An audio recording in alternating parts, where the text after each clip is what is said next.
इस धरती पर रोजाना कई तरह की घटनाएं घटती रहती हैं, जिनकी असल वजह कई बार वैज्ञानिक भी पता नहीं लगा पाते हैं।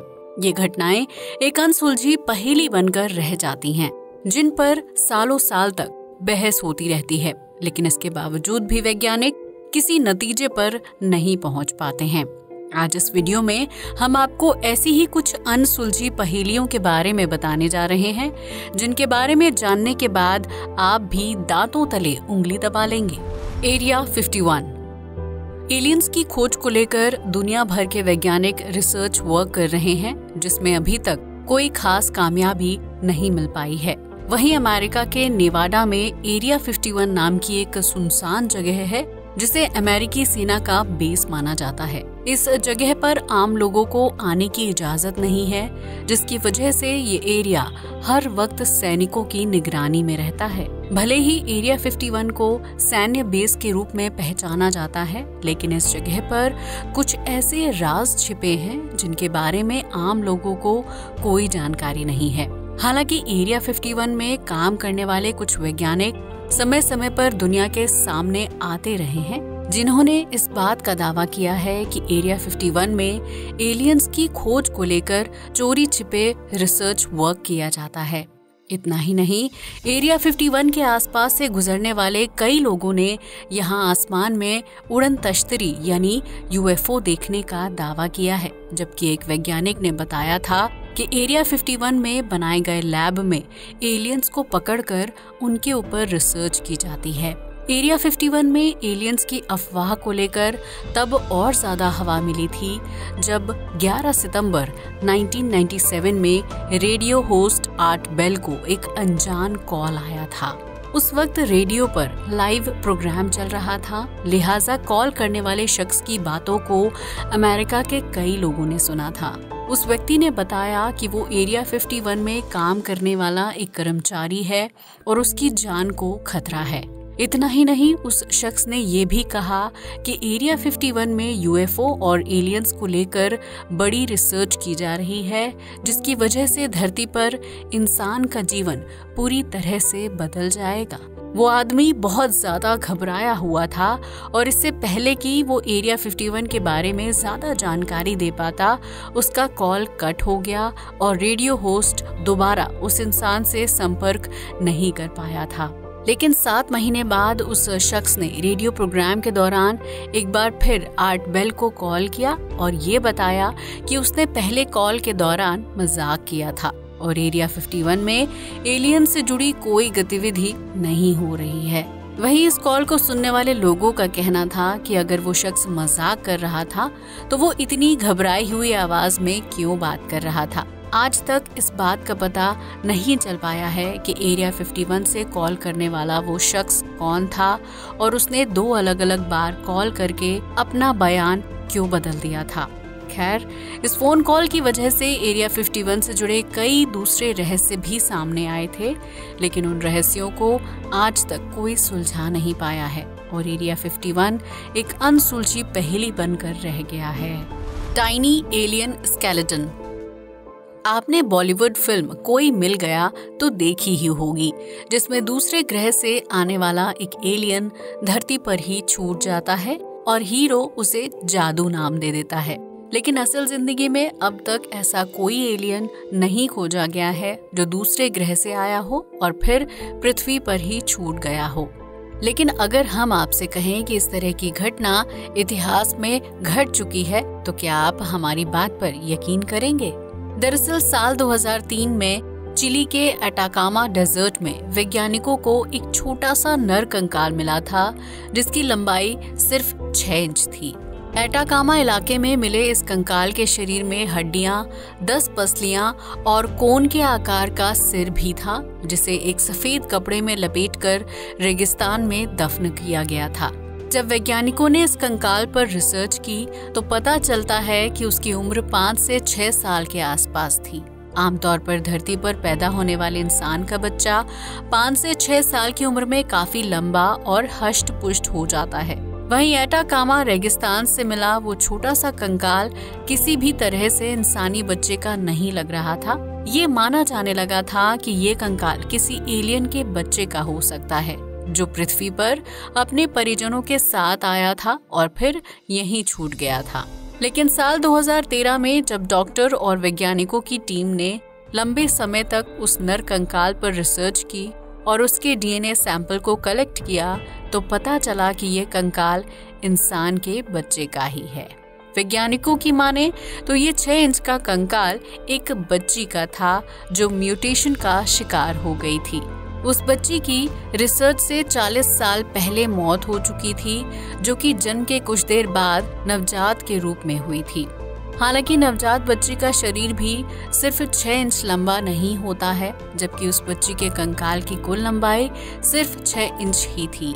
वहीं मौत के 40 साल बाद भी उसका कंकाल काफी अच्छी अवस्था में था, जिसे लेकर कुछ वैज्ञानिकों का मानना था कि वो इंसान का नहीं बल्कि एलियन का बच्चा था। खैर, डॉक्टर्स की रिसर्च सामने आने के बावजूद भी उस छोटे से कंकाल की गुत्थी आज भी पूरी तरह से सुलझ नहीं पाई है, जिसे लेकर अलग अलग तरह के दावे किए जाते हैं। New Guinea इग्वानोडॉन।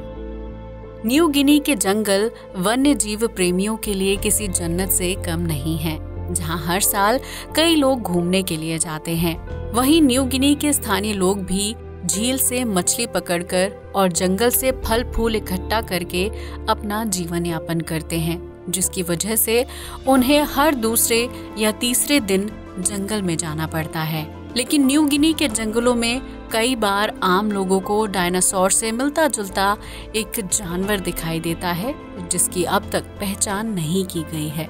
इस डायनासोर की आकृति वाले जानवर को सबसे पहली बार साल 1999 में देखा गया था, जब कुछ स्थानीय लोग नाव की मदद से जंगल की तरफ जा रहे थे। उस दौरान उन्होंने पानी में एक जानवर को चलते हुए देखा था, जो डायनासोर की तरह लग रहा था और देखते ही देखते आंखों के सामने से ओझल हो गया। इसके बाद एक चर्च के पादरी ने जंगल में उसी जानवरों को चहलकदमी करते हुए देखा था, जिसका शरीर एक ट्रक के बराबर बड़ा और भारी भरकम था।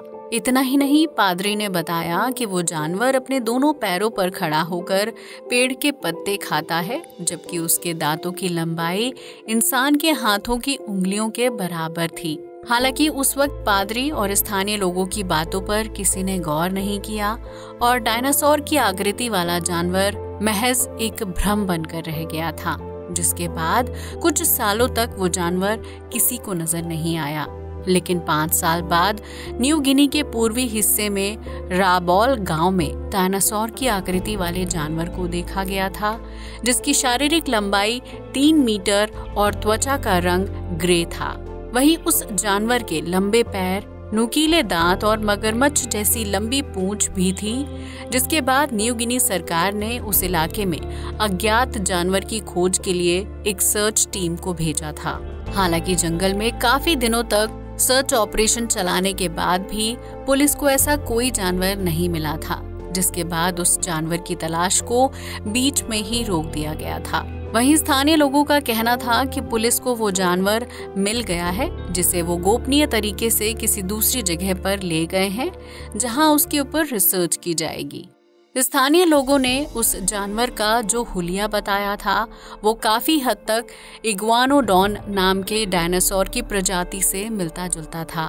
हालांकि 6.5 मिलियन साल पहले धरती से उल्कापिंड की टक्कर होने की वजह से डायनासोर की प्रजाति का अंत हो गया था। ये बहुत बड़ी पहेली है कि न्यू गिनी के जंगलों में दिखाई देने वाला जानवर डायनासोर है या फिर किसी दूसरी प्रजाति से ताल्लुक रखने वाला जीव। हालांकि ये मिस्ट्री भी आज तक सुलझ नहीं पाई है, जबकि उसके बाद से स्थानीय लोगों को जंगल में ऐसा कोई जानवर दिखाई नहीं दिया था। Door to hell. इस बात में कोई शक नहीं है कि हमारी पृथ्वी ने समय समय पर उल्कापिंडों और विशालकाय चट्टानों की मार सहन की है, जिसकी वजह से अलग अलग जगहों पर छोटे बड़े आकार के गड्ढे यानी क्रेटर देखने को मिलते हैं। ऐसा ही एक क्रेटर रूस के ईस्टर्न साइबेरिया में है, जिसे बैटा गायका के नाम से जाना जाता है। ये गड्ढा धरती पर दूसरे गड्ढों के मुकाबले काफी अलग है, क्योंकि इसका आकार दिन ब दिन बढ़ता जा रहा है और इसकी वजह से स्थानीय लोग इस क्रेटर को नर्क का दरवाजा कहते हैं। इसे धरती पर सबसे बड़ा गड्ढा भी माना जाता है, जो हर साल 30 मीटर की औसत लंबाई के साथ बड़ा हो रहा है। फिलहाल इस क्रेटर की लंबाई 1 किलोमीटर के आसपास है, जबकि इसकी गहराई 282 फीट मापी गई है। इस क्रेटर के आकार पर सैटेलाइट के जरिए नजर रखी जाती है, जिसके साइज में साल दर साल बड़ा बदलाव देखने को मिलता है। स्थानीय लोगों की माने तो इस गड्ढे के अंदर से अजीब और डरावनी आवाजें आती हैं, जैसे किसी को प्रताड़ित किया जा रहा हो। यही वजह है कि स्थानीय लोग इस क्रेटर को नरक का दरवाजा कहते हैं, जो किसी भी वक्त धरती पर कयामत लाने के लिए जिम्मेदार हो सकता है। वहीं जब वैज्ञानिकों ने इस क्रेटर के बढ़ते हुए साइज पर रिसर्च की तो उन्हें कोई ठोस सबूत हाथ नहीं लगे थे। वैज्ञानिकों का मानना था कि क्रेटर का ये हिस्सा जलवायु परिवर्तन की वजह से पिघल रहा है, जिसकी वजह से इसका साइज साल दर साल बढ़ रहा है। दरअसल ये क्रेटर जिस जगह पर है वहाँ कई सालों से बर्फ की मोटी चादर जमी हुई थी, लेकिन अब ग्लोबल वार्मिंग की वजह से बर्फ पिघल रही है, जिसकी वजह से गड्ढे का साइज भी बढ़ रहा है। हालांकि वैज्ञानिक ये नहीं जानते हैं कि इस गड्ढे का साइज कितना बढ़ेगा और भविष्य में इसकी वजह से पृथ्वी पर कोई खास घटना घट सकती है या नहीं। Nazca lines. यूं तो जमीन पर कई तरह की प्राकृतिक और मानव निर्मित आकृतियां देखने को मिलती हैं, जिनके बनने के पीछे कोई न कोई मकसद छिपा होता है।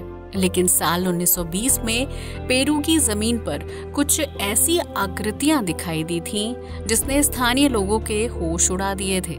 इन आकृतियों को नाज़का लाइन्स के नाम से जाना जाता है, जो पेरू की जमीन पर 200 मील के क्षेत्रफल में फैली हुई हैं। इन आकृतियों में जानवरों के चित्र से लेकर इंसान के चित्र और कुछ पक्षियों के डिजाइन देखने को मिलते हैं, जो 2000 से 2500 साल पुरानी बताई जाती हैं। तो सवाल खड़ा होता है कि आज से 2500 साल पहले इन चित्रों को जमीन पर किसने और क्यों बनाया था, जो आज तक बिल्कुल सही अवस्था में है और इन चित्रों को आसमान में हवाई जहाज से भी देखा जा सकता है।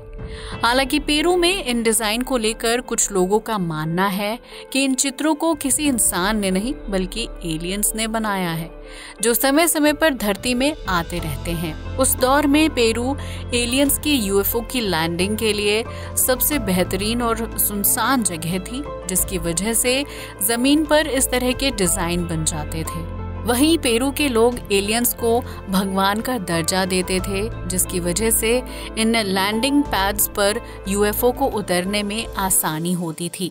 वहीं कुछ भूवैज्ञानिकों का मानना है कि ये चित्र पेरू के पुराने लोगों ने बनाए हैं, जो उनके पारंपरिक रीति रिवाजों से जुड़े हुए थे। हालांकि आज तक इन चित्रों की असल सच्चाई दुनिया के सामने नहीं आ पाई है, जिसकी वजह से नाज़का लाइन्स अनसुलझी पहेली बनकर रह गई है। आज के लिए बस इतना ही। जय हिंद दोस्तों।